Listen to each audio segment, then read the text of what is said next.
অনেক আমি আলেমের শুনেছি এমন কথা যে কিছু কিছু আলেম নাকি 2 হাত দেখে থাকে। আপনারা শুনেছেন কথা? অনেকে বলছে কিছু কিছু আলেম নাকি 2 হাত আর 2 পা 4টে দেখি। আমি তাদেরকে দুটো কথা বলছি যে আপনারা এই যে ওয়াজে এইসব করছেন, আপনি বলুন। একটা মানুষ লিখছে যে গরু চতুষ্পদ জন্তু এবং গরু গৃহপালিত পশু, তা কোন হাত দিয়ে কোনটা লেখে বলেন? একটা কলম একটা খাতা দিয়ে, দুটো কলম আর একটা খাতা দিয়ে তাকে বলুন দেখি, লিখুন দেখি গরু চতুষ্পদ জন্তু আর গরু গৃহপালিত পশু কোনটা লিখবেন? 2 হাত দেখি লেখেন দেখান দেখি। এইসব করে করে করে করে সর্বনাশ করে দিয়েছে সমাজটা। আজকেরকার আলোচনা ছিল, আমি বলেছিলাম যে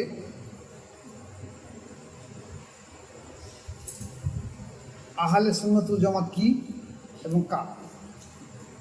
গত সপ্তাহে আলোচনা বললেন প্রথম খণ্ড, আজকের হলো দ্বিতীয় খণ্ড।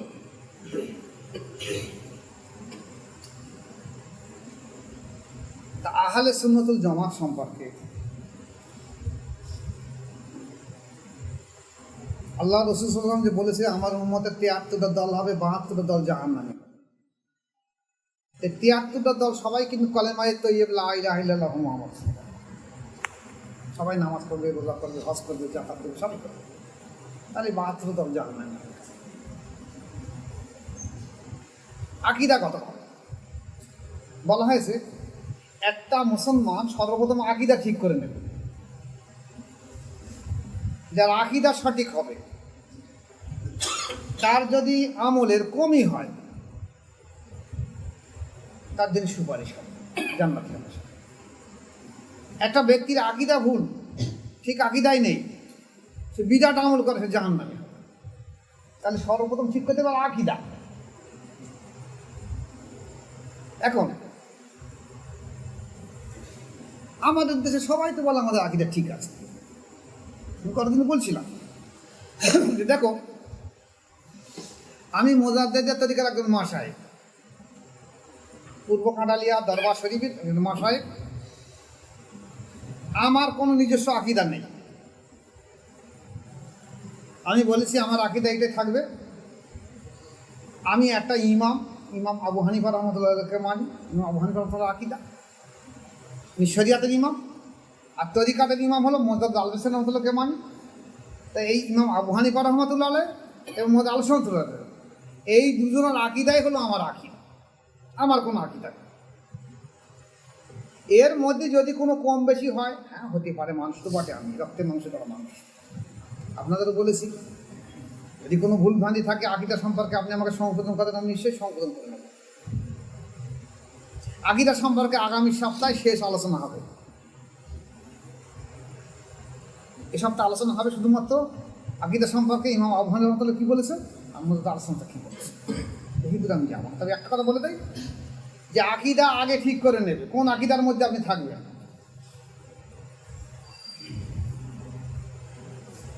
এই আকীদা সম্পর্কে এবার আসুন ইমাম আবু হানিফা রহমাতুল্লাহ আলাইহি আল ফিকহুল আবসাত আকীদার কিতাব, আর মুজাদ্দিদ আল বাসরি রহমাতুল্লাহ আকীদার কিতাব কি লিখেছে? শিয়াদের ভ্রান্ত আকীদার সঙ্গে সঙ্গে মাসলাকে আহলে সুন্নাতুল জামাত। এই দুটো কিতাব আমার সামনে থাকবে আমাদের জীবন গণনা। এইবার মুজাদ্দিদ আল বাসরি মকতুবা শরীফি আকীদা সম্পর্কে আহলে সুন্নাতুল জামাত সম্পর্কে বহু কথা বলেছে, বিস্তারিত অনেক কিতাব, ওনার অনেক কিতাব, অনেক মকতুবা, অনেক মুদ্দে লিখেছে। আমি তো অতদিনই যেতে পারবো, অনেক আলোচনা হবে, দুটো একটা কথা তার মধ্যে আলোচনা রাখবো। আগে আসুন ইমাম আবু হানিফা রহমাতুল্লাহ আলাইহি কি বলছে।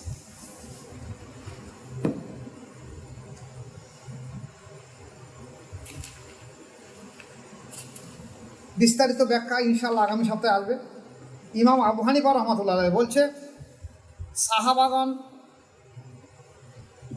একজনকে বাদ দিয়ে অপরজনের সাথে পৃষ্ঠপোষকতা ও বন্ধুত্বের সম্পর্ক স্থাপন করবে না। ওসমান ও আল্লাহ তাআলার ব্যাপারটিকে আল্লাহর প্রতি ন্যস্ত করে দেবে। কারণ ওসমান এবং আল্লাহ তাআলার সম্পর্কে একটা মুসলমানদের বিভ্রান্তি হয়ে গেছে। ইমাম তাহাবি তার আকীদা গ্রন্থে বলেন, আমরা রাসূল পাক সাল্লাল্লাহু আলাইহি ওয়াসাল্লামের সাহাবীদেরকে ভালোবাসি আমরা তাদের কারো ভালোবাসার সীমা লঙ্ঘন করি না এবং তাদের কারো থেকে নির্লিপ্ত বিচ্ছিন্ন হই না। আমরা সবাইকে ভালোবাসি। আহলে সুন্নাত জামাতের আরেকটা আকীদা কি? যে মুসলিম মাতৃ হযরত ওসমান রাদিয়াল্লাহু আনহু নিজ আত্মীয়দের রাষ্ট্রীয় বিভিন্ন পদে নিয়োগদানের বিষয়টিকে, যার জন্য সাহাবাগণের কেউ কেউ তার সমালোচনা করেছেন, আল্লাহর প্রতি ন্যস্ত করবে। ওসমান রাদিয়াল্লাহু যখন খেলাফত পেল তখন উনি ওনার আত্মীয়দের জন্য কিছু কিছু রাষ্ট্রীয় পদে বসিয়েছিলেন। এর মধ্যে সাহাবাদের মধ্যে অনেকে মন্তব্য করতে, অনেক সুন্নাতুল জামাতের আকীদা বলছে, তারা বলছে এটা ঠিক না, ওসমান ঠিক করা হয়নি। আমরা এদিকে মন্তব্য করবো না, আমরা করবো কি আল্লাহর উপর ন্যস্ত করবো। আল্লাহ ভালো জানে, উনি ভালো জানে কী উদ্দেশ্য নিয়ে কী কাজ করেছেন। আমরা সাহাবাদের কোনো দোষ দেবো না। তার প্রতি মানে ওসমান রাদিয়াল্লাহুর প্রতি উত্তম ধারণা পোষণ করবে এবং তার এই বিশ্বাস পোষণ করবে যে তিনি আল্লাহ তার প্রতি সন্তুষ্ট হন। মজলুম অবস্থায় হত্যার শিকার হয়েছেন, তিনি মজলুম অবস্থায় হত্যার শিকার হয়েছেন। আমরা মেনে নেবো যে ওনার সম্পর্কে কোনো মন্তব্য করব না। আরেকটা কি, অদূর হযরত আলী রাদিয়াল্লাহু আনহু এবং তার অন্য সহচরদের জুমাল ও সিফফিনের যে লড়াই হয়েছিল, যে দ্বন্দ্ব সংঘাতের সৃষ্টি হয়েছিল, তাও আল্লাহর প্রতি ন্যস্ত করবো। আল্লাহ ভালো জান, আমরা ওসব জানি, মন্তব্য করবো। এছাড়া তার মানে আল্লাহ তাআলা এবং মুআবিয়া রাদিয়াল্লাহু আনহুর মধ্যে দ্বন্দ্ব, যুদ্ধ, রক্তারক্তির অনভিপ্রেত যে ঘটনাগুলির সকল কিছুকেই ন্যস্ত করতে হবে, আল্লাহর প্রতি ন্যস্ত করতে হবে। যে আমরা এই বিষয়ে কোনো মন্তব্য করতে পারবো না, আল্লাহ ভালো জানে। আমরা কোনো মন্তব্য করে সাহাবাদের দোষ ত্রুটি আলোচনা করতে পারবো না। সাহাবাদের দোষ ত্রুটি আমাদের জন্য কঠোর থেকে কঠোরতম নিষেধ।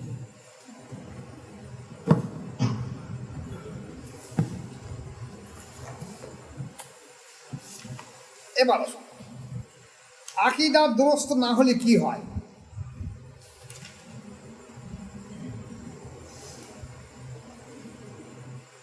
যদি বিশুদ্ধ আকীদা কারণ না থাকে, তাহলে সে জীবনে এলমে মারেফাতের হাকিকাত পর্যন্ত পৌঁছতে পারবে না। এটি খেয়াল রাখবেন। আকীদা সঠিক না হলে এলমে মারেফাতের মূল নির্দেশ পর্যন্ত জীবনে পৌঁছতে পারবে না। এখন দেখা যাচ্ছে আমার ইচ্ছা আমি কলকাতা যাব, কিন্তু লক্ষ্যভ্রষ্ট হয়ে চলছে, হেঁটে হেঁটে যাচ্ছে, যাবেন যাই হবে, এখন যাই দেখি, আমার তো উদ্দেশ্য লক্ষ্য নেই। আমি হয়তো এক জায়গায় গিয়ে দেখো সন্ধ্যে 10 কিলোমিটার হেঁটে আর যাবো না, আমার লক্ষ্য আমি কলকাতা যাব।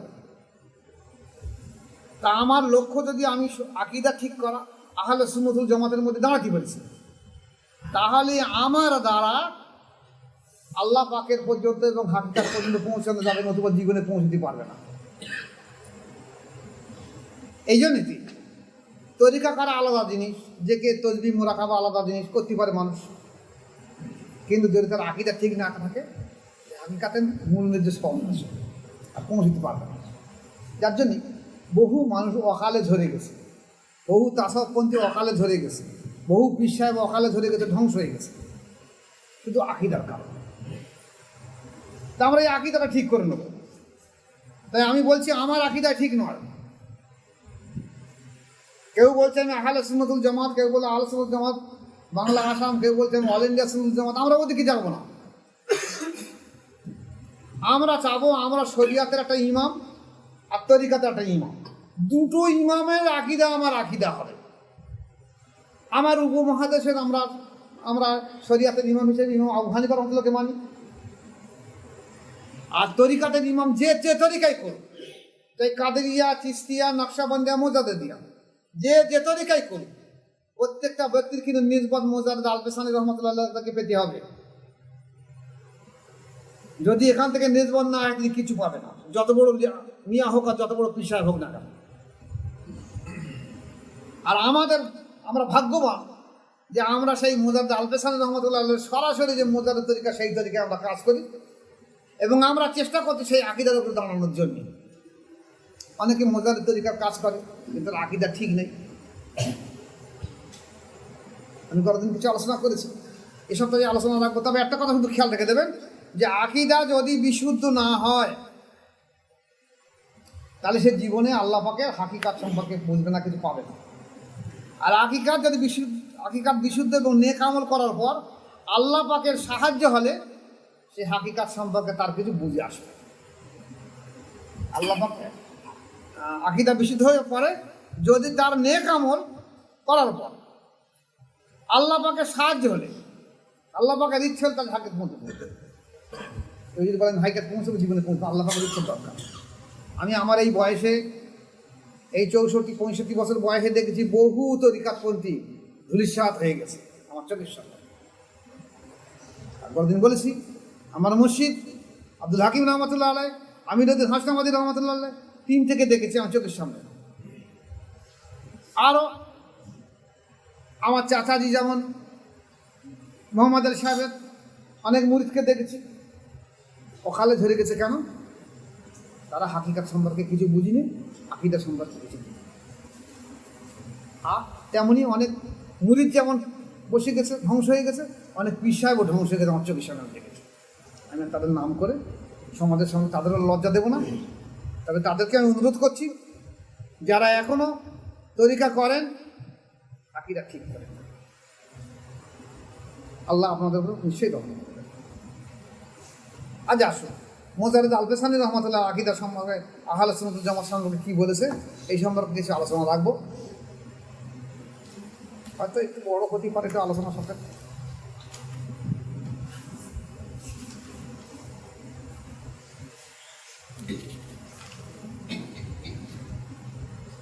উনি ওনার মুরিদ খান জাহান রহমাতুল্লাহ আলাইহিকে আহলে সুন্নাতুল জামাতের আকীদা বিষয়ে কিছু কথা লিখেছেন, অনেকে লিখেছেন, তার মধ্যে আমি একটা কথা আলোচনা করছি যে আমার সন্তান, তুমি তোমার আকীদাকে আহলে সুন্নাতুল জামাতের আকীদার উপর দাঁড় করিয়ে নেবে, তুমি ধ্বংস হয়ে যাবে।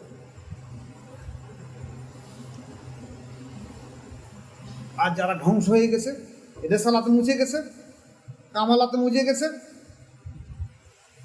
সব মুছে গেছে, এরা সবাই আকীদার কারণে মুছে গেছে, অন্য কোনো কারণ নেই।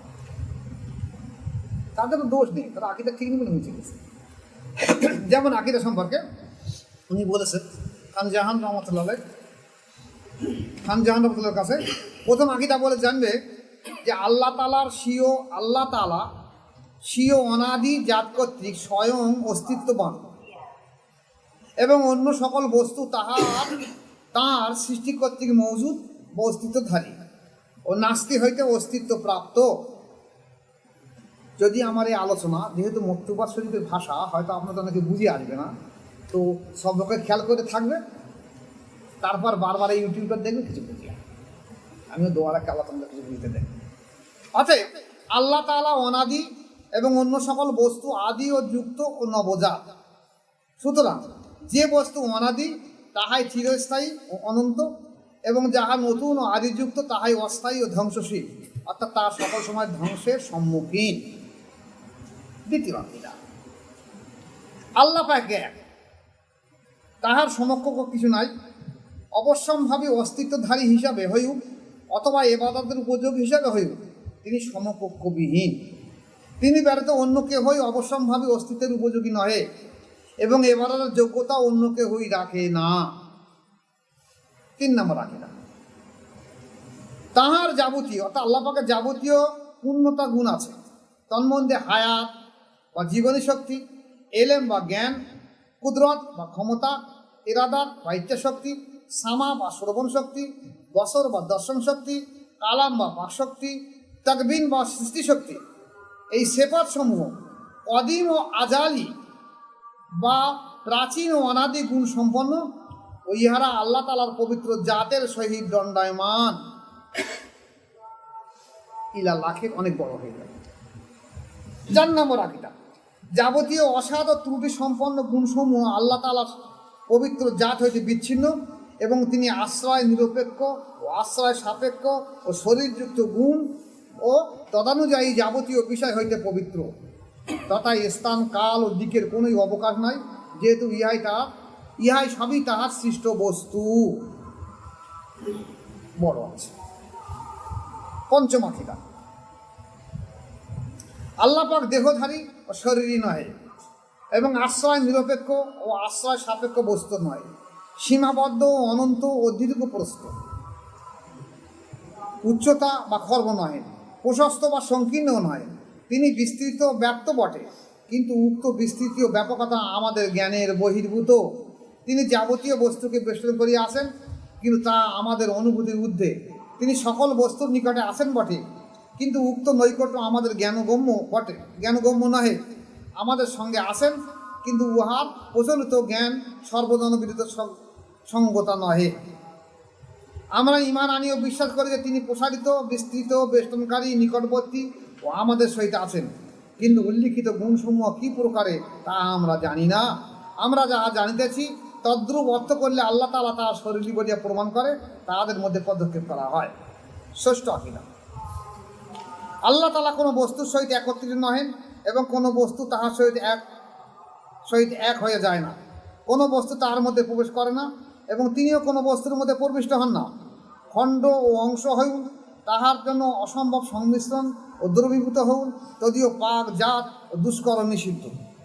আল্লাহ তাআলা অনুরূপ সমশ্রেণীভুক্ত কেহই নাই, তাহার স্ত্রী পুত্র নাই, তাহার জাত ও সেপতসমূহ রকম প্রকারবিহীন এবং আনুরূপ্য ও নিদর্শন রই। এইমাত্র জানি যে আল্লাহ তাআলা আছেন এবং তিনি যেরূপ নিজের প্রশংসা করিয়াছেন তদ্রূপ তার নাম ও পূর্ণতা গুণাবলী বর্তমান আছে। ইলা লাখের অনেক আছে।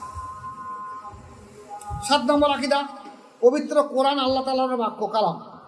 বর্ণ শব্দের পরিচ্ছদ পরিধান করাইয়া আমাদের পয়গম্বর সাল্লাল্লাহু আলাইহি ওয়াসাল্লামের প্রতি উহা নাযিল অবতীর্ণ হইয়াছে এবং তদ্বারা আল্লাহ পাক স্বীয় বান্দাগণকে আদেশ নিষেধ করিয়াছে।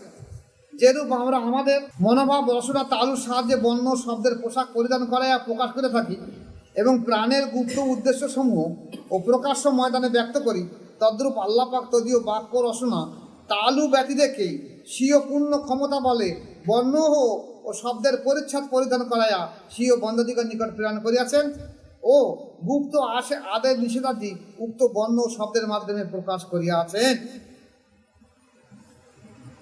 ইলা লাখের অনেক বড়।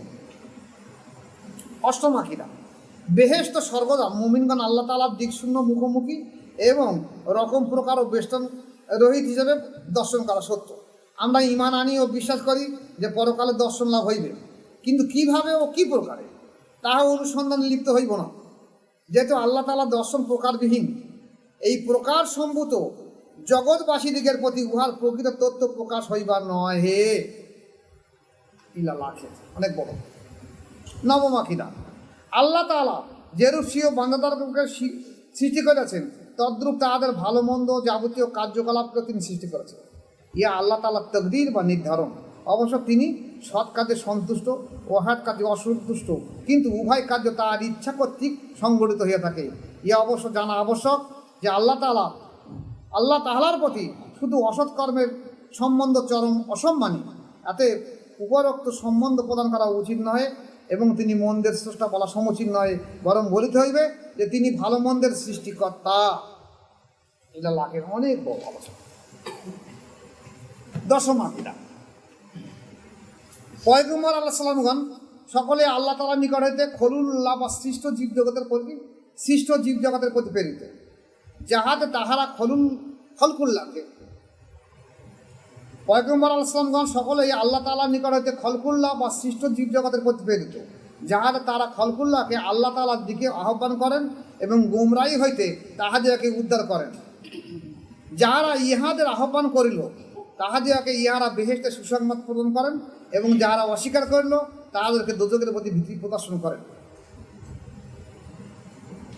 ইলা লাখের 11 নম্বর আকীদা, আর নবী করিম সাল্লাল্লাহু আলাইহি ওয়াসাল্লাম পরকালের অবস্থা সমূহের বিষয়ে যাহা সংবাদ প্রদর্শন করেছেন তা সবই সত্য। কবরের সমাধির মধ্যে আযাব ও কবরের সংকোচন, চাপ প্রদান, মুনকার নেকির নামক ফেরেশতাদের প্রশ্ন ও বিশ্বব্রহ্মাণ্ড বিলীন হওয়া, আসমান আকাশসমূহ বিদীর্ণ খণ্ড বিখণ্ড হওয়া, তারকারাদি নিক্ষিপ্ত হওয়া ও ভূমণ্ডল পরসমূহ উত্থিত হওয়া এবং খণ্ড বিখণ্ড হওয়া ও পুনরুত্থান ও বিক্ষিপ্ত আত্মাসমূহের পুনরায় দেহে প্রবেশ, রোজকে আমাদের ভূমিকম্প, কিয়ামত দিবসের সন্ত্রাস, যাবতীয় আমল ও কার্যকলাপের হিসেব, কর্মসমূহের প্রতি অঙ্গ প্রত্যঙ্গের সাক্ষী প্রদান প্রত্যেক ব্যক্তির আমল নামা সমূহ উড্ডীয়মান হওয়া, নেক আমল নামা দক্ষিণাস্ত, বদ আমল নামা বাম হস্ত উপনীত হওয়া, সৎ ও অসৎ কার্যসমূহ পরিমাণকরণ ও উহার নিত্যধিক্য অবগতির জন্য মিজান ও দাঁড়িপাল্লে স্থাপন ইত্যাদি ইত্যাদি সমস্ত কিছু এক বাক্যে মেনে নেওয়া, এটা হলো আকিদা। 12 নম্বর আকিদা, পয়গম্বর আলাইহিস সালামগণ তৎপর নেককারগণ পয়গম্বর আলাইহিস সালামগণ এবং তৎপর নেককারগণ আল্লাহ তাআলার আদেশ ক্রমে মুমিন গুনাহগারগণকে শাফাআত ও সুপারিশ করে। পয়গম্বর আলাইহিস সালামগণ তৎপর নেককারগণ আল্লাহ তাআলার আদেশ ক্রমে মুমিন গুনাহগারদের শাফাআত বা সুপারিশ করবেন, ইয়া সত্য। হযরত মুহাম্মদ সাল্লাল্লাহু আলাইহি ওয়াসাল্লাম বলেছেন, আমার উম্মতের কবিরা গুনাহগারদের জন্য আমার শাফাআত। খালি নবী এবং উলিয়ারা মুমিন ব্যক্তিরা তারা সুপারিশ করবে, এটা সঠিক। 13 নম্বর আকিদা, দোজখের পৃষ্ঠদেশে পুলসরাত অবস্থিত হইবে, মুমিনগণ অতিক্রম করে বেহেশতে গমন করিবেন এবং কাফেরগণ পদচালিত হইয়া দোজখে নিক্ষেপ হইয়া ইয়া বাস্তব ও সত্য। 14 নম্বর আকিদা, বেহেশত মুমিনগণের সুখ শান্তির জন্য ও দোজখ কাফের দিকে শাস্তির জন্য নির্মিত হয়েছে। উভয় আল্লাহ তাআলা সৃষ্ট বস্তু এবং অনন্তকাল পর্যন্ত বর্তমান থাকিবে, ধ্বংস হইবে না। হিসাব সমাপ্ত হইবার পর মুমিনগণ বেহেশতে প্রবেশ করিবেন এবং তারা তথা চিরকাল অবস্থান করিবে, তথা হইতে বহিষ্কৃত হইবে না। তদ্রূপ কাফেরগণ দোজখে যাইবে, তথা চিরকাল থাকিবে এবং অনন্তকাল পর্যন্ত শাস্তি ভোগ করিবে। তাদিগের আযাবে লাগবতা জায়েজ নয়, এটা লাখের অনেক বড়। 15 নম্বর আকিদা, ফেরেশতাগণ আল্লাহ তাআলার বান্দা এবং দাস, ইহারা সম্মানী, তাহাদিগের জন্য আল্লাহ তাআলার হুকুম অমান্য করা জায়েজ নয়। তারা যে বিষয়ে আদিষ্ট হন তাই করিয়া থাকেন। ইহারা স্বামী স্ত্রী হওয়া হইতে পবিত্র, সন্তান সন্তানিত হওয়া ইহাদিগের জন্য নির্ধারিত। ইহাদিগের কেহ কেউ আল্লাহ তাআলার প্রেরিত হিসাবে নির্বাচিত ফেরেশতা, তারা ওহী বা ঐশবাণী বহন সৌভাগ্যকারী। ইহারা পয়গম্বরগণের কিতাব ও সহিফা সমূহ ঐশী গ্রন্থসমূহ লইয়া আসিয়াছেন।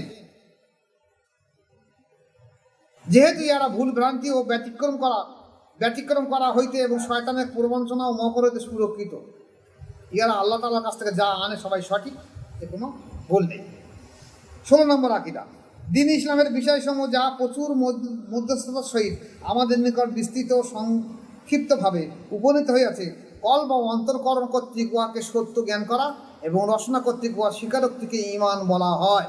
অর্থাৎ ঈমান শুধু জবানে না, কলব এবং অন্তর দুটোকে মেনে না বলে ঈমান। আকিদা শুধুমাত্র মুখে বলা ঈমান নয়, আকিদায় রাখতে হবে, মুখে বলা এবং অন্তর মেনে নেওয়া দুটোই হলো ঈমান। অঙ্গ প্রত্যঙ্গের কার্যকলাপ সমূহ মূল ঈমানের বহির্ভূত, অন্তর্ভুক্ত নয়, কিন্তু উহাই ঈমানের পূর্ণতা সাধন ও শ্রীবৃদ্ধিকারী।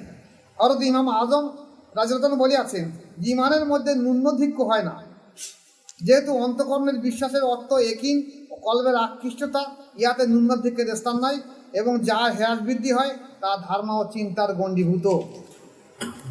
অনেক বড় আলোচনা, এক একটা ইমাম কি বলে সেই হিসেবে আলোচনা করলে আলোচনা শেষ করা যাবে। 17 নম্বর আকিদা, মুমিন পাপ কাজের জন্য যদিও উহা কবিরা গুনাহ হোক না কেন ঈমানের গণ্ডি হইতে বহিষ্কৃত হয় না এবং কুফরের বৃত্তের অন্তর্ভুক্ত হয় না।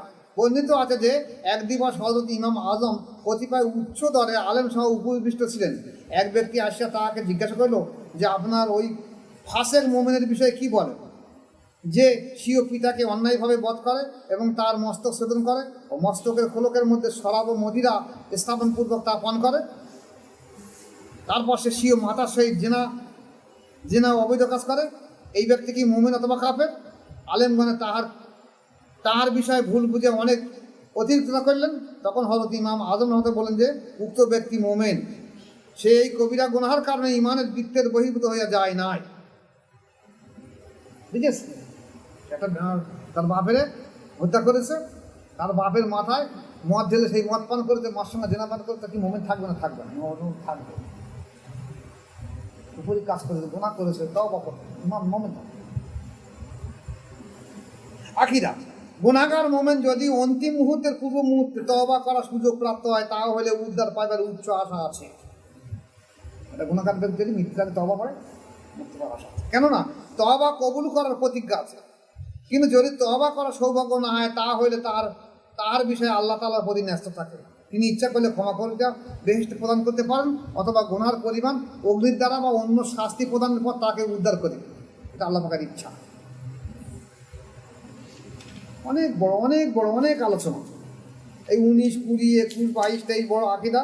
আমি এত দূর আর যাচ্ছি না। তাহলে আমাদের মূল আকিদা হলো যে রাসূল পাক সাল্লাল্লাহু আলাইহি ওয়াসাল্লাম যে বলেছে যে আমি এবং আমার সাহাবা যে অনুসারী মতপাতের মধ্যে আছি, এটাই হলো সঠিক পথ। সাহাবাদের মধ্যে তো বহু দল উপদল হয়েছে, তাহলে মূল দল কোনটা?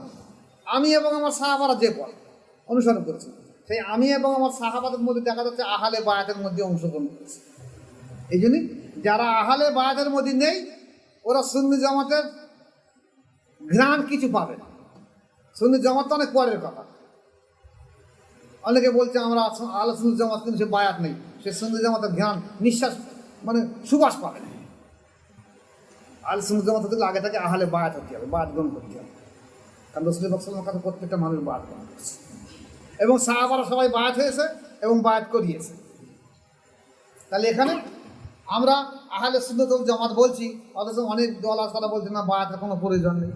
অনেক জামাত আছে তারা বায়াত হয়েছে, কিন্তু নেসবত আর নেই, মুছে গেছে। অনেক বিশ্বাস নেসবত মুছে গেছে। তারা বলছে আমরা আহলে সুন্নাত ওয়াল জামাত, তোমাদের তো নেসবত নেই। নেসবত আসতে গেলে বর্তমানে মুজাদ্দিদ আল-ফিসানির রহমাতুল্লাহ থেকে নেসবত আসতে হবে, কারণ উনি কাইমে আওয়াল 1000 বছরের কাইমিয়া, এখনো ওনার সময় শেষ হয়নি। এরপরে কাইমে সানি মাসুম বিল্লাহ রহমাতুল্লাহ আছে 1000 বছরের। তাহলে এই নেসবত আসতে গেলেই মুজাদ্দিদ আল-ফিসানির রহমাতুল্লাহ এবং মাসুম বিল্লাহ রহমাতুল্লাহর মধ্যে আসতে হবে। আর আপনারা বলছেন অন্য তরিকা কাজ করে, তোমরা কী করে নেসবত পাবেন? ফলে সব মুছে যাচ্ছে আস্তে আস্তে আস্তে আস্তে। তারপর আর একটা কথা বলি, যেমন এই আলোচনার মধ্যে আসতে গেলে আমরা জানি আমাদের দেশে বেশ কিছু স্বনামধন্য আলেম বহু কেতাব লিখেছে, নাকি লিখি? বহু স্বনামধন্য আলেম বহু কেতাব লিখেছে। অনেক আমি আলেমের শুনেছি এমন কথা যে কিছু কিছু আলেম নাকি 2 হাত দিয়ে কেতাব লিখত। আপনারা শুনেছেন না কথা? অনেকে বলছে কিছু কিছু আলেম নাকি 2 হাত আর 2 পা 4টেতে লিখত। আমি তাদেরকে 2টো কথা বলি যে আপনারা এই যে ওয়াজে এইসব করছেন, আপনি বলুন একটা মানুষ লিখছে যে গরু চতুষ্পদ জন্তু এবং গরু গৃহপালিত পশু, তা কোন হাত দিয়ে কোনটা লেখে বলেন? একটা কলম একটা খাতা দিয়ে, 2টো কলম আর একটা খাতা দিয়ে তাকে বলুন দেখি, লিখুন দেখি গরু চতুষ্পদ জন্তু আর গরু গৃহপালিত পশু কোনটা লিখতে পারেন? 2 হাত দেখি লেখেন দেখান দেখি। এইসব করে করে করে করে সর্বনাশ করে দিয়েছে সমাজটা। শুধু তাই না, আপনারা দেখেছেন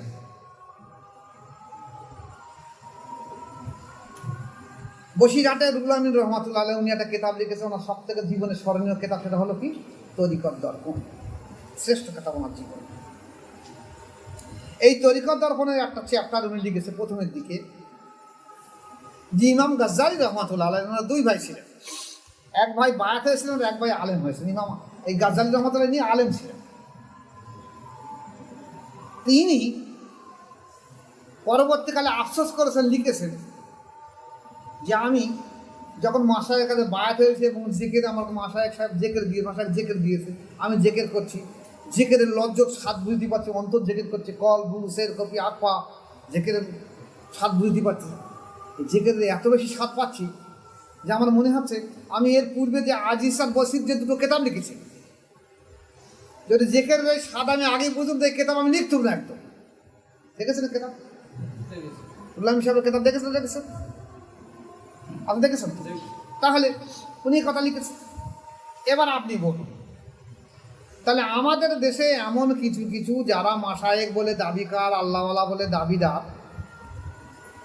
তারা কত রকম কেতাব লিখেছে? আমি রুহুল আমিন রহমাতুল্লাহ কথা বলি, বহু কেতাব লিখেছেন। তাহলে উনি ওই ওনার কেতাবে এটা লিখেছে ইমাম গাজ্জালী রহমতুল্লাহ বলছে যে আমি যদি আগে জেকেরের স্বাদ বুঝতুম তাহলে আর আজিজ আর বক্সির দুটো কেতাব লিখতুম না,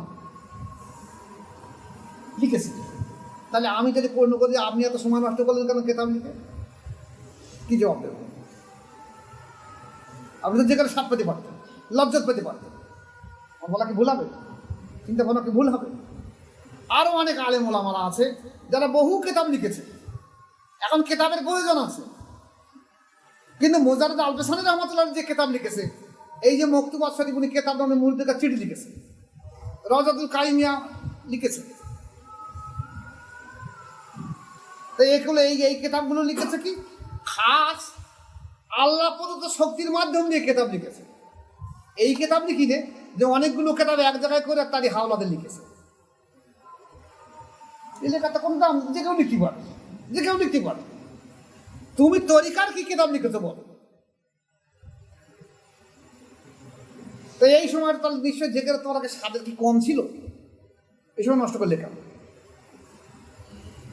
আমি তো দেখেছি অধিকাংশ অলিয়া উলিয়ারা যারা জেকেরের নেজবাত পেয়ে স্বাদ পেয়ে তারা খুব বেশি কেতাব লিখতে পারি না, জেকেরই তারা মজবুত হয়ে গেছে। এখন সমাজের কিছু কিছু সময় কিছু কিছু কেতাব লেখার প্রয়োজন ছিল, যেটা রুহুল আমিন সাহেব লিখেছে, তরিকত দারুণ কিছু কিতাব লিখেছে, ওই সময় ওনার প্রয়োজন ছিল। আলহামদুলিল্লাহ, উনি যদি না লিখতেন তাহলে সমাজের অনেক ক্ষতি হতো। কিন্তু তাতে কি তরিকা বাঁচাতে পারলেন? আকিদার দ্রস্ত করতে পারলেন?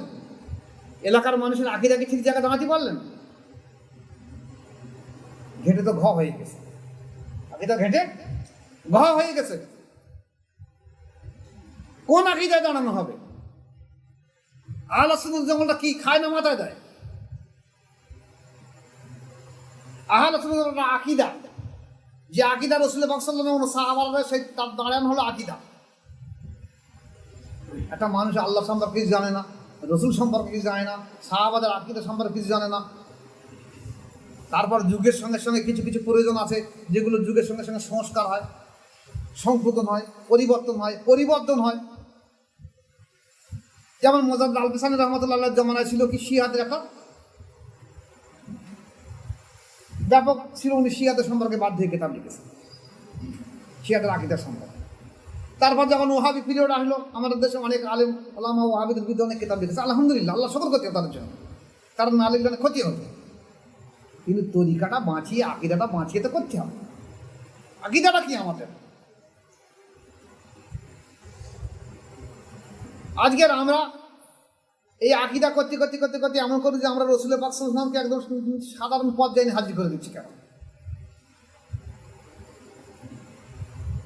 আল্লাহ রসুল সাল্লাল্লাহু আলাইহি ওয়াসাল্লামের মান সম্মান ইজ্জতের জন্য যদি এক যাররা পরিমাণ মনের মধ্যে প্রতিক্রিয়া থাকে, তাহলে কিন্তু আমি কাফির হয়ে যাব।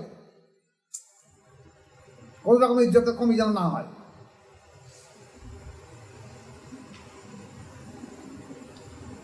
হুজুর পাক সাল্লাল্লাহু আলাইহি ওয়াসাল্লাম জীবিতও যেমন ছিলেন, এখনও তেমন আছে। উনি সশরীরে সর্ব অবস্থায় যেতে পারে, দর্শন করতে পারে, আকিদা আমাদের রাখতে হবে। তাহলে আমাকে সম্মান যদি ক্ষতি না হয়। আমাদের বোঝার জন্যই বলা হয়েছে আমরা যেখানে দৌড় পাঠ করে একটা রাসূল পাক সাল্লাল্লাহু আলাইহি ওয়াসাল্লামের কাছে দৌড়টা পৌঁছে দেয় একটা ফেরেশতা গিয়ে, এই তো বলা হয়। তাহলে দূর দেশে যিনি রাসূল পাক সাল্লাল্লাহু আলাইহি ওয়াসাল্লাম জানে না, ওমর রাদিয়াল্লাহু আনহু যদি এখানে বসে পড়ে, মসজিদ নববী বসে পড়ে 350 মাইল দূরে থেকে লড়াইয়ের ময়দান সম্পর্কে দিক নির্দেশ দিতে পারে, আপনাদের আকিদা কি রাসূল পাক সাল্লাল্লাহু আলাইহি ওয়াসাল্লাম মৃত হয়ে গেছে, মিশে গেছে মাটির সঙ্গে? তিনি তো জীবিত। ওয়ালা তাকুলু লিমা ইউকতালু ফি সাবিলিল্লাহি আমওয়াত, যারা আল্লাহর রাস্তায় সাধ্য সাধনা করে মারা গেছে তারা মৃত না, জীবিত। আল্লাহ বলছে। আর প্রত্যেকটা নবী জীবিত, প্রত্যেকটা নবী জীবিত, তার তো সব জানে না কে বলছে। তাহলে আমি সেখানে সালাম দিচ্ছি, আল্লাহ রসুল জানে না? আমি সেখানে চলাফেরা করছি, রসুল জানে না? রসুল দর্শনের বাইরে কি আমি? আল্লাহর দর্শনের বাইরে আমি নই, রসুলের দর্শনের বাইরে আমি নই। আকীদা ঠিক করা। কোনো মতে যুগের সঙ্গে সঙ্গে পরিবর্তনের সঙ্গে, সমাজের সঙ্গে সঙ্গে যে পরিবর্তন, সেগুলোকে পরিবর্তন করে নিতে হবে। আজকের আমাদের দেশে ওলামা সমাজ বলছে যে নবী দিবস পালন করা যাবে, নবী দিবস পালন করা যাবে না। কেন যাবে না? কি উদ্দেশ্যটা কি? যাবে না কেন? যে ওয়াহাবিরা বলছে নবী দিবস পালন করা যাবে না, নবীর জন্ম পালন করা যাবে না, সেই ওয়াহাবিরা তাদের সন্তানদের জন্ম দিবস পালন করতেছে, কেক কাটতেছে। আমার কাছে প্রমাণ রয়েছে, ফটো সহ, আগামী সপ্তাহে দেখিয়ে দেবো। তারা বলছে নবীর জন্মদিন পালন করা যাবে না, তার সন্তান তার নাতির জন্য কেক কাটছে জন্মদিন। আর তোমরা তাইলে নাচানাচি করছো। হুজুর পাক সাল্লাল্লাহু আলাইহি ওয়াসাল্লামের যেদিন দুনিয়ায় এসেছে, মসজিদ নববী থেকে বাইরে গিয়ে দেখলেন যে সাহাবারা সব ঘরের মধ্যে বসে একদল বসে আল্লাহ রসুলের সম্পর্কে, সম্মান সম্পর্কে, রসুলের পাক সাল্লাল্লাহু আলাইহি ওয়াসাল্লাম সিরাত সম্পর্কে, মানে জীবন বিষয় সম্পর্কে আলোচনা করছে। বেশ সাজিয়ে বুঝিয়ে করছে। হুজুর পাক সাল্লাল্লাহু আলাইহি ওয়াসাল্লাম গিয়ে বলুন, তোমরা কী করছো? বলছি ইয়া রাসূলুল্লাহ, আজকে আপনার দুনিয়ায় আসার দিন, আগমনের দিন, তাই আনন্দ শান সহকাতে আমরা আপনার জীবন চরিত্র সিরাত সম্পর্কে আলোচনা করছি। রসুল বলতে আলহামদুলিল্লাহ, এটা তোমরা সব ভাগিদার হবে। তা আমরা একটু বসে আমি তোমাদের সঙ্গে কিছু আলোচনা করি। তাহলে রসুল পাক সাল্লাল্লাহু আলাইহি ওয়াসাল্লাম জীবন আলোচনা করা যাবে না কেন? তোমরা কী করবে তাহলে সেদিন? যে দিনের আগমন বার্তায় সারা বিশ্ব আনন্দে আনন্দিত হয়ে ওঠে, শুধু তোমরা ছাড়া।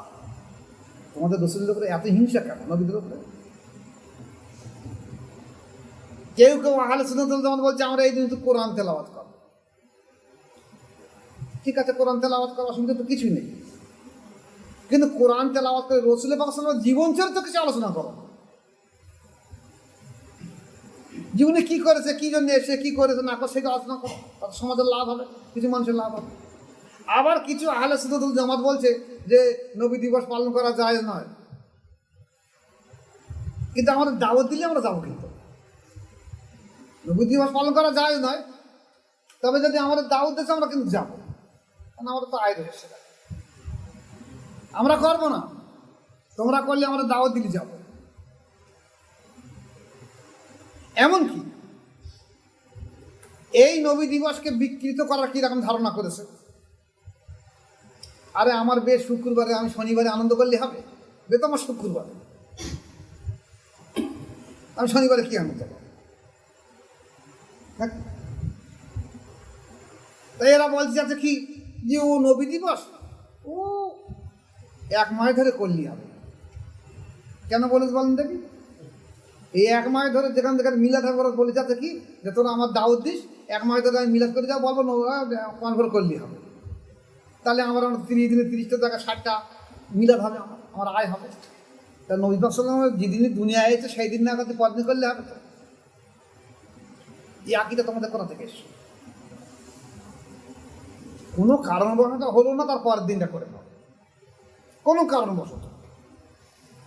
তাই বলে ভোর মাস ধরে করবে? হ্যাঁ, ভোর মাস ধরে করো, ভালো জিনিস।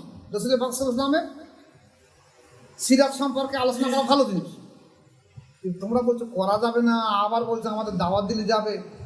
নবী দিবস তোমরা এক মাস ধরে করাটা ভালো জিনিস, অসুবিধা কিছু নেই।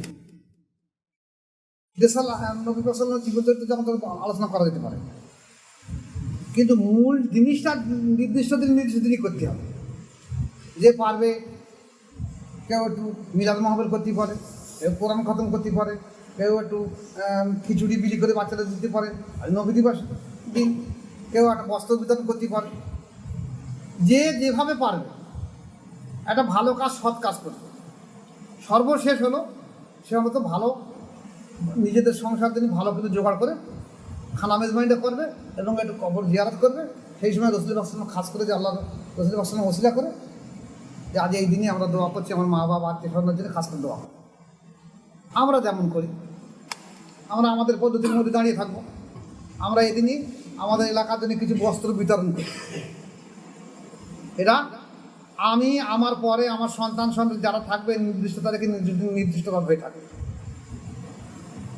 এছাড়া আমরা মানুষ যেমন ভুলে যাতে এই যুগের সঙ্গে সম্পর্ক চলতে যাচ্ছে। যুগের মানুষ যখন বলছে যে আজ নবী দিবস ভুলে গেছে, যেমন দেখা যাচ্ছে আগে মোহরম মাস, লাঠি খেলা হলে আমাদের বুড়োরা বলতো এই মনে আছে মহরমের চাঁদ উঠেছে, ওই যে গাড্ডু গুডুম করতেছে, তাহলে ঢোল বাজতে বলে বুঝতে পারতো মহরমের চাঁদ উঠেছে। এখন তো বুঝতে পারেন। তাহলে আমরা নবীজি বা রসুল পাক সাল্লাল্লাহু আলাইহি আগমনের দিন আমরা ভুলে গেছি, বাড়ির বলার ভুলে গেছি, বলেছি একটু পালন করতে হবে না। আমরা যদি সেইটি আবার বাধ্য হয়ে জেদ বাজায় করে পালন করাতে হচ্ছে, যার জন্য সাধারণ মানুষকে জানানো হচ্ছে যে আজকে কোন দিন, আজ 12 রবিউল আউয়াল, আজ নবী দিন, বিশ্ব নবীর জন্মদিন। এইটা জানানোর জন্য বাধ্য হয়ে র্যালি করতে হচ্ছে, এটা তো করার দরকার ছিল না। এই যারা আহলে সুন্নাতুল জামাত, সুন্নি জামাত, অমুক তমুক বলে বেড়াচ্ছে, এরাই কিন্তু বলছে করার দরকার নেই। ওরা যদি এগুলো করতো তাহলে আগে আমাদের করার দরকার ছিল না তো। ওরাই বলছে প্রয়োজন নেই করা। আমি এদিনে দেখছিলাম একজন বড় সুন্নি জামাত, একটা বড় আলেম, সে বলছে কোনো মতে করা যাবে না। যারা করে তারা প্যান্ট শার্ট পরে ঘোরে, ওরা দাঁড়িয়ে পেশাব করে, ওরা নামাজ পড়ে না, তারা তোমার গাজালা করতেছে। সে একটা সাইড করে না, একটা সাইড তো করছে, তুমি বাজে মন্তব্য করছো। আমরা করব আগামী 12 রবিউল আউয়াল, বিশ্ব নবীর জন্মদিন, রাসূল পাক সাল্লাল্লাহু আলাইহি ওয়াসাল্লামের দুনিয়ায় আগমন বার্তা। সারা বিশ্বর জিন, ইনসান, গ্রহ, নক্ষত্র, সৃষ্টির সমস্ত কিছু যেমন আনন্দিত, আমরাও আনন্দিত, আমরা দুঃখিত নই। এবং আনন্দ হিসেবে আমরা চেষ্টা করবো কি, ওদিনে আমরা এখানে সকালে থাকবো, আমরা দুপুরের পরে আমরা সব বাড়ি চলে যাবে। যার যার সামর্থ্য অনুযায়ী বাড়ি গেটে খিচুড়ি বিলি করে দেবে, অথবা বাড়ি মেয়েদের বলে আসবে, মা বোনদের বলে আসবে, তোমরা কিছু চাল ডাল বাড়ি দিয়ে আসবে, যে খিচুড়ি করে বাচ্চাদের বিলি করে দেবে। যদি পারো তোমরা কোরআন তেলাওয়াত করবে, একটা দোয়া খায়ের করবে, যদি সম্ভব হয়ে ওঠে একটা এতিমের একটা পোশাক দিয়ে দেবে। যে যেভাবে পারো সৎ কাজ, ভালো কাজ করবে। নির্দিষ্ট দিন করার চেষ্টা করবে, কিন্তু ওই যে বলতে পরের দিন করতে গেলে দেখা যাবে বাতিল হয়ে যাবে। এই জন্য নির্দিষ্ট দিনই অবশ্যই করা দরকার রয়েছে। এবং আমি চাই, যেহেতু এটা মুছে যাচ্ছে, এই মুছে যাওয়ার দিনকে জেন্দা করার জন্য বাদ দিয়ে আমাদের জোর জবস্ত করে করতে হবে, এবং বড় সড়ো করে আনন্দ সাহস করে করতে হবে। প্রতি বছর না, এই বছরও হবে। আপনাদের সবাই দাওয়াত থাকলো ইউটিউবের মাধ্যম দিয়ে, যারা আজকের উপস্থিতি পারেন, যেসব মুরিদ এবং সাধারণ মানুষ, নবীপ্রেমী মানুষ, আহলে সুন্নাতুল জামাতের ভক্ত মানুষ, আপনাদের দাওয়াত থাকলো, আহ্বান থাকলো, আপনারা খানকায় মোজাদ্দেদ পূর্ব খানের দরবার শরীফ 12 রবিউল আউয়াল সকালে 9টা থেকে 12টা 1টা পর্যন্ত অনুষ্ঠান হবে। আপনাদের সবাইকে দাওয়াত থাকলো, আপনারা আসুন। আর এই যে আহলে সুন্নাতুল জামাতের আকীদা সম্পর্কে আমি আগে বলেছি, আবার বলে দিয়ে দিচ্ছি। যদি এই আলোচনা করা বিরাট কঠিন কাজ, এই জিনিসটা নিয়ে যদি আমার আলোচনার মধ্যে কারোর মনে ব্যথা লাগে, কোনো জামাতের মনে বাজে কমেন্ট না করে আমার কাছে ফোন করে জানাবেন, আমাকে চিঠি দিয়ে জানাবেন। না হলে আমার খানকায় মোজাদ্দেদ পূর্ব খানের দরবার শরীফ এখানে আসবেন, দরকার পড়ে আপনাদের আলেম ওলামা একটা দুটো নিয়ে আসবেন, যে বসে এক জায়গায় পরামর্শ হবে, ভুল ভ্রান্তি সংশোধন হবে, হয়ে সঠিক আহলে সুন্নাতুল জামাত জিন্দা হবে। এটা আমার দল না, আল্লাহ রসুলের দল। আহলে সুন্নাতুল জামাত আল্লাহ রসুলের দল। সেই রসুলের দলকে জিন্দা করার জন্য আমরা কেন মতভেদ করব? আমরা বুঝতে পারিনি বলে আমি আমার ব্যক্তিগতভাবে বলছি যে আমরা ইমাম আবু হানিফা রহমাতুল্লাহ আলাইহ একজন শরিয়াতের ইমাম হিসেবে ওনার আকীদা, আর তরিকা হিসেবে মোজাদ্দেদ আল সুন্নাতুল আকীদা হিসেবে দুটো আকীদাকে এক জায়গায় করে আমরা চেষ্টা করবো আকীদা প্রতিষ্ঠা করার জন্য। এই আলোচনা করতে গিয়ে আমার কোনো ভুলভ্রান্তি হয়ে থাকতে পারে, আপনারা আসলে এসে পরামর্শ করেন, এক জায়গায় করে সংশোধন করে নেই, কিন্তু বাদে কমেন্টস করে একটা সত্যকে মুছে দেওয়ার চেষ্টা করেন। আপনিও জাহান নামে যাবেন, আপনার সাঙ্গপাঙ্গরা জাহান নামে যাবে, আর জাহান নামের রাস্তা পরিষ্কার করে দেবেন। আসুন এক জায়গায় বসে আমরা সুষ্ঠুভাবে দিন জিন্দা করার চেষ্টা করি। আমা আলাইহিল বালাগ। আসসালামু আলাইকুম ওয়া রাহমাতুল্লাহি ওয়া বারাকাতুহু।